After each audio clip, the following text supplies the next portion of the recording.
Welcome to the Slop Temple. We pray this video helps. In this video, I will explain how to connect MetaMask to B-Network. First, make sure you have the MetaMask extension or app installed. If you don't, download it from the official source. Next, either create a new wallet or import an existing one using your secret recovery phrase.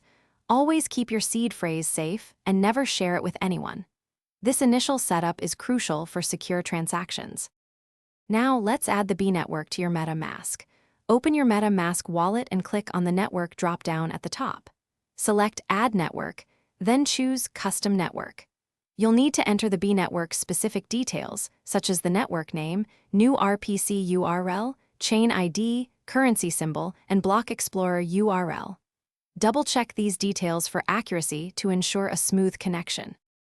With the B-Network added, it's time to connect your wallet. Go to the B-Network application or website you intend to use. Locate the Connect Wallet button, which is usually prominent on the page.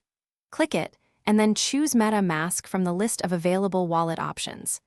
MetaMask will prompt you to confirm the connection, so review the details and approve the request. Finally, verify your connection. Open MetaMask and ensure it shows the B-Network as your active network. Also, check the B-Network application or website to confirm your wallet address is displayed and synchronized. This confirms a successful connection, allowing you to interact with the B-Network. For more great deals and to find the Echo Dot smart speaker, check the link in the description below. Thank you for watching. Thanks for watching. Consider subscribing if we helped you.